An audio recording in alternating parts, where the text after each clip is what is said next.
Good morning. It's Monday morning, and today we read Psalm 65. Praise is due to you, O God, in Zion, and to you shall vows be performed. O you who hear prayer, to you shall all flesh come. When iniquities prevail against me, you atone for our transgressions. Blessed is the one you choose and bring near to dwell in your courts. We shall be satisfied with the goodness of your house, the holiness of your temple. By awesome deeds you answer us with righteousness, O God of our salvation, the hope of all the ends of the earth and of the farthest seas. The one who by his strength established the mountains, being girded with might, who stills the roaring of the seas, the roaring of their waves, the tumult of the people, so that those who dwell at the ends of the earth are in awe of your signs. You make the going out of the morning and the evening to shout for joy. You visit the earth and water it. You greatly enrich it. The river of God is full of water. You provide their grain, for so you have prepared it. You water its furrows abundantly, settling its ridges, softening it with showers and blessing its growth. You crown the year with your bounty. Your wagon tracks overflow with abundance.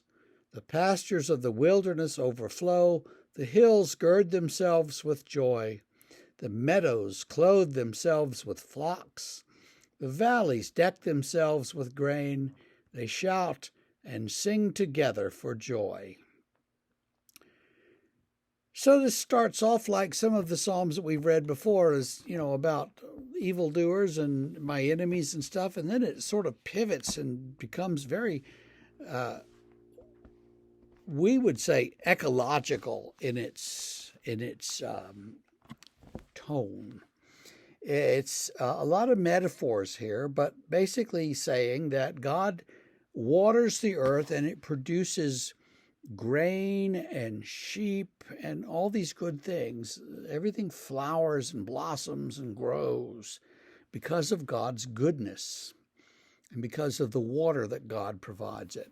Now, Israel is a very dry climate, so when water comes out of the sky, that's a thing. It's a big deal.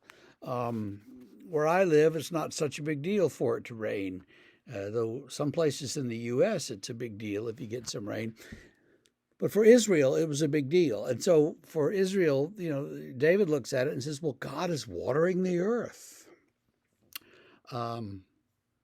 The meadows clothe themselves with flocks. Well, they don't really do that, but you get the image. The valleys deck themselves with grain.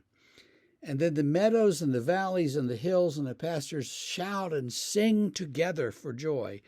So how do meadows and valleys sing? Well, it's metaphorical, right? But that's the way that we have to talk about God, with metaphor, because we don't experience God directly and we don't see God.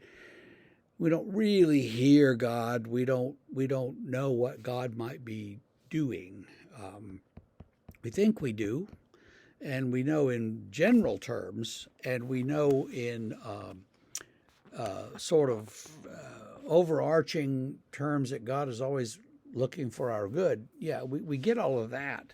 And we hear God's leading and guiding sometimes through the voice of the Spirit, but it's not an actual sound that we hear most of the time. It's so even to talk about God said this, well, he said it's all metaphor. And that's okay. It's okay to say it's metaphor. Some people want to get nervous about that, but you don't have to. You don't have to be nervous. And all these things praise God. They lift their voices in praise. Well, if the mountains sing for joy, that's great. Everything sings for joy. Everything in creation sings to God.